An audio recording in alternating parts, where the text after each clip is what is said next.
Today on Blue 58, the Packers are flying high at 4-1 after a big win in Big D. What made it possible? Let's discuss. Blue 58! Hello and welcome to another episode of Blue 58, the one and only podcast of thepowersweep.com. I'm your host, John Meerdink. Happy to be with you here after another Packers win. Before we dive in and talk about what happened in this one, I would like to remind you that this podcast is sponsored in part by Ticket King Wisconsin. The Packers are returning to Lambeau Field next Monday for a Monday Night Football date with the Detroit Lions, rounding out their NFC North schedule. Be there in person with tickets from Ticket King. Check out our link at thepowersweep.com or visit theticketking.com to find your tickets. What happened in this one? Well, the Packers picked up a big road win and made me look like a real big dummy for my pregame prediction. I, of course, predicted that the Cowboys would win. Looked like they were a pretty good team coming in this one. The Packers were pretty beat up. Playing on the road, that looks like, on paper at least, a pretty good bet for the home team. But that's not what happened. The Packers come out on top 34-24, and I end up looking silly. It makes me wonder why I do predictions. Part of it, is an obligation. Everybody does predictions in the media, even though I do an entire podcast every year about how I hate predictions because nobody is accountable to their predictions. We've kind of made that a thing here. We do predictions and then we follow up on them at the end of the year. Game-by-game predictions, I just don't know. Everyone does them. You feel obligated to. And it does give you a bit of a snapshot at what your thinking was when you kind of put the wraps on your final thoughts about a game. It's good for me because it gives me a good regular dose of humble pie, reminding me that I don't always have as great a grasp on all this stuff as I'd like to think. And it gives you, as a listener, a good reason to take what I say with a grain of salt, which you should, because I'm just one guy anyway. But seriously, though, this is probably, in the 5 weeks that we've been doing this, the signature win of the Matt LaFleur era so far. I don't care how it happened so much, whether the Packers, really put a licking on Dallas or whatever, or just held on for the win. It's a win. An expression I like, and I use probably more often than people around me would like, is don't look a gift horse in the mouth. Don't take a thing that's good and try to overanalyze it. Just say, hey, we got a free horse. Or in this case, hey, we got a win in Dallas. Yeah, it's fair to say that the Packers probably let them back in. They fell into neutral a little bit in the second half on offense. Their defense was more break than bend but not break. All that is true. But a win is a win, and the Packers are 4-1, and they're putting some distance between themselves and the rest of the NFC North, distance that can increase with a win over the Lions next week. Let's jump into why this all happened. 3 reasons. We've kind of fallen into that over the past few weeks. 3 reasons why the Packers won or lost. The first and biggest reason, probably this week, has to be Aaron Jones. The Packers found a way to get him involved, and he delivered when they did get him involved. He was involved in the passing game. He was involved on tosses. He was involved on inside zone runs and outside zone runs, and runs from shotgun. In doing so, all of that, he piled up 182 all-purpose yards and 4 touchdowns, and joined some pretty elite company in doing so. Only 5 players in Packers history prior to this game had put up more than 150 yards from scrimmage and 4 touchdowns in the same game. Sterling Sharp did it twice, because of course he did. He's great. Paul Hornung did it. Dorsey Levens did it. Jim Taylor did it. Donnie Anderson did it. And now Aaron Jones did it, playing in front of a bunch of friends and family in Dallas. We should add the line, though, that Aaron Jones had more yards than any of them, and he's now just one of 3 players in Packers history to have more than 175 all-purpose yards and 4 touchdowns. Although right along with Aaron Jones was the other Aaron on the Packers offense, Aaron Rodgers. Mostly he took what the defense gave him in this one. I don't know if I've quite fully formulated an opinion here on Rodgers' game in this one, because at times the passing game did seem a tad disjointed. Of course, there are some extenuating factors there. You've got a beat-up left tackle, a beat-up right tackle, a beat-up center, a rookie left guard, and you're without your top receiving target. Your passing game might be a little bit disjointed in those circumstances. Overall, right now at 11:29 p.m., the night after the game, I think I feel pretty good about Aaron Rodgers' game in Dallas. He didn't try to win it all by himself. He didn't have to win it all by himself. I do feel like he left a couple plays out there, even if overall he put the Packers in a good position to win. He had the shot play to Marquez Valdes-Scantling that ended up being a pass interference play, but could have just flat out been a touchdown that he left a little bit short. This is the question about arm strength again, and we'd have to go back and look at that play in depth to see if he really had a chance to put everything into it. It kind of looked like he did, and it came up a little bit short. There was the pass interference, and the Packers ended up getting the yards anyway. The second play was his run-pass option pull on the 3rd and goal play of the Packers' 5th offensive drive. Bit of an unfortunate play sequence there. The Packers did try to run down close to the goal line. They went mega heavy set, and Aaron Jones got stuffed on first down. Then Aaron Rodgers had to throw the ball away after they ran a pass play where everything was designed to go left. They only looked like they had 2, maybe 3 players out in the route. There was nothing there. Rodgers couldn't even roll left, and so he had to throw the ball away going back to the right. Then he pulls the ball on a run-pass option, and the pass is tipped way up in the air. Had somebody been standing in the right spot, it would have been another interception on a very similar play. But overall, I think I feel pretty good here. And I think that even if he didn't put up gaudy numbers, Rodgers helped the Packers to win in a big way. We'll circle back around to Rodgers' stats in this one at the end of the show. Finally, the Packers' defense mostly just bent and mostly didn't break. They won this game early and mostly held on late. Dallas was moving the ball well in this one, but 4 key plays early in this game really helped the Packers build their 3-score lead, which they never gave back. First is Jaire Alexander's pick, and we're not going to spend a whole lot of time on this one because, honestly, he didn't have a whole lot to do with this play. As far as interceptions go, this was kind of a cheapie. The ball was thrown behind Amari Cooper. He almost made the catch, but didn't quite pull it in, and actually, in the process, all but handed the ball to Jaire Alexander, giving him his first interception of the season. Sure, it's a cheap pick, but there are no style points in the NFL. A turnover is a turnover, and the Packers had the ball after that play. The second play is a 3rd and 5 sack on the second Cowboys drive. The Cowboys got into field goal range on their second drive, but on 2nd and 7, the Packers stuffed Ezekiel Elliott, putting the Cowboys into a 3rd and 7. Za'Darius Smith sacks Dak Prescott and forces Dallas to punt. The sack actually forced them out of field goal range, leading to the punt. And on the very next drive, the Packers went 89 yards for a touchdown to take a 14-0 lead. On Dallas's very next drive came the 3rd crucial play for the Packers. A 2nd and 11 play, Chandon Sullivan made a great break on the ball for his first NFL interception. Looked like he was in zone and driving towards the line of scrimmage when he read Dak Prescott, put on the brakes, leaped backwards, made a great interception.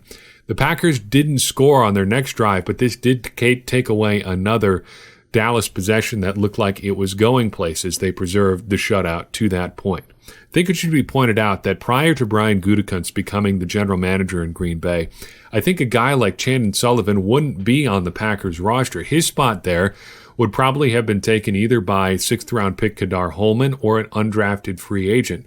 Instead, you've got Sullivan, who has a big advantage over both of those players, just the slightest little bit of actual NFL experience. He played 5 games with the Eagles last year, got in like 70-something snaps on defense, and it's nice to have a guy back there with some, however little it may be, NFL experience.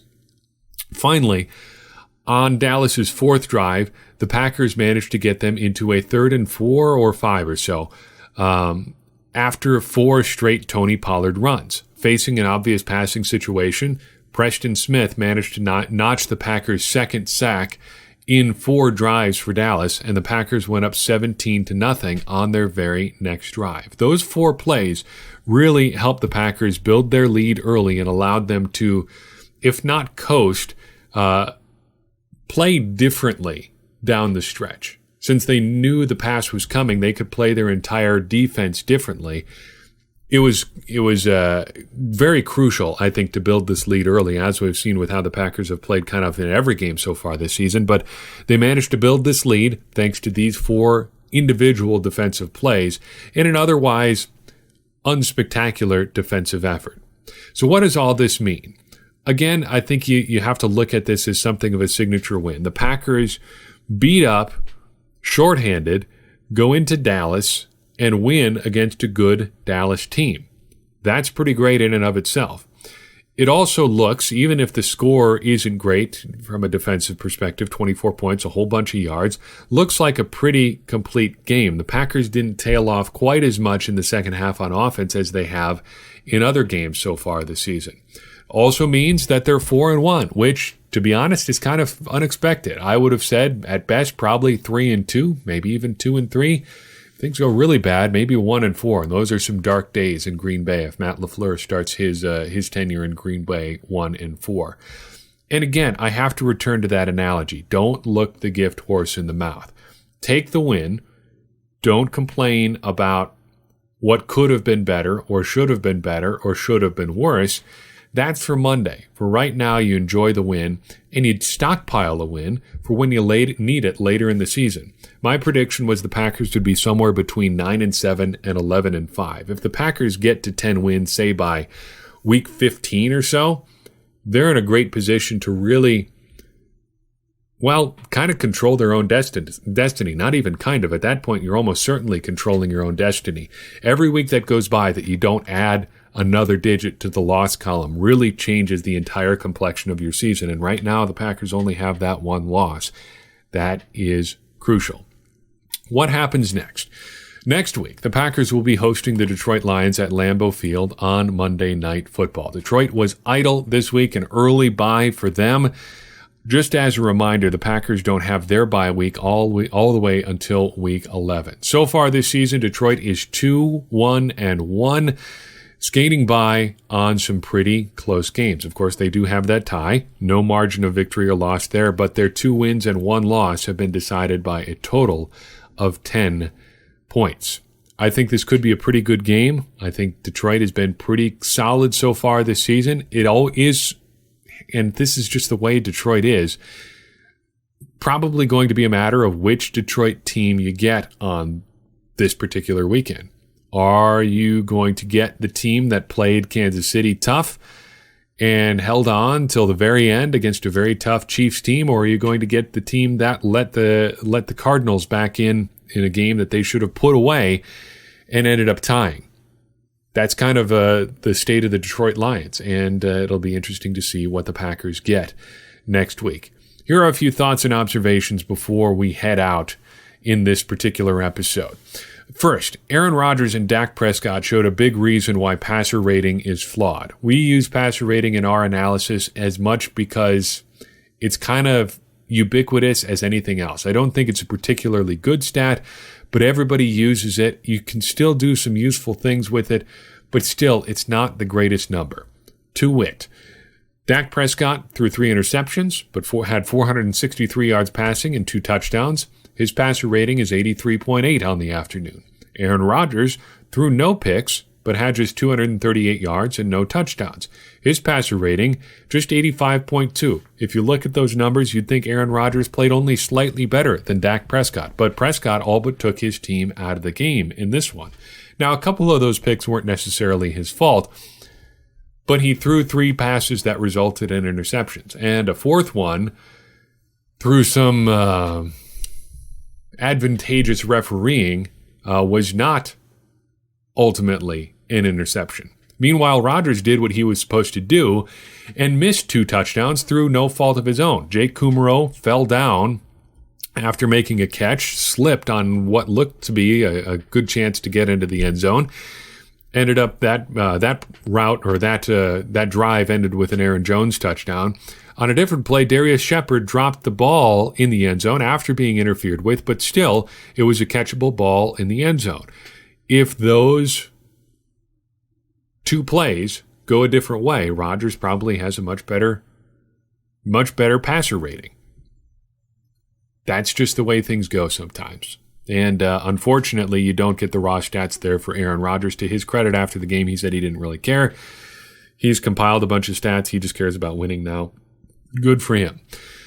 More on the passing game. The Packers did a pretty good job spreading the ball around, But if you were looking to this game to relieve any concerns about the wide receivers, well, you probably didn't get it. Aaron Rodgers completed passes to 9 different pass catchers in this one, to 3 different running backs for 12 completions total, 6 completions to 3 different tight ends, and just 4 completions to 3 different wide receivers.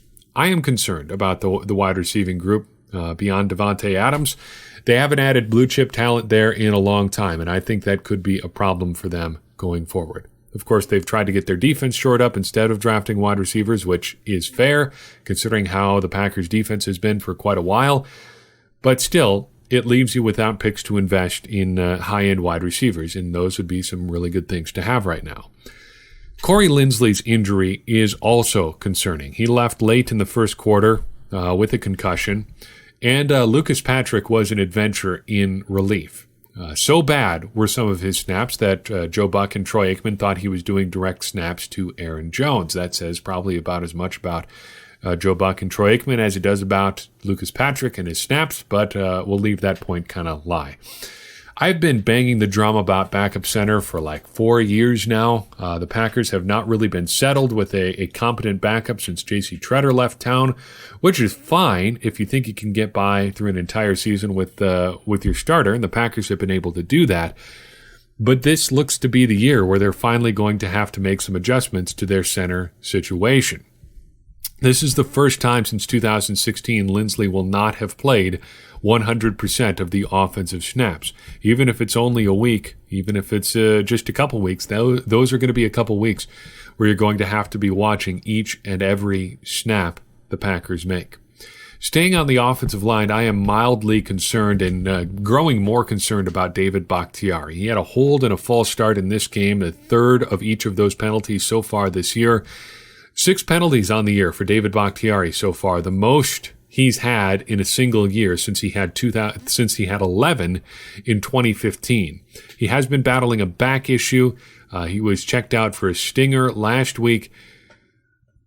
It's concerning. If it's injury related, that's one thing, and that could get better over the course of the season. It could get worse over the course of the season, but it's a trend we're going to need to be watching, and Bakhtiari has not been his usual self so far this year. Other than the penalties, I mean, he's been his typical great self, but those are 6 significant plays that have cost the Packers this year.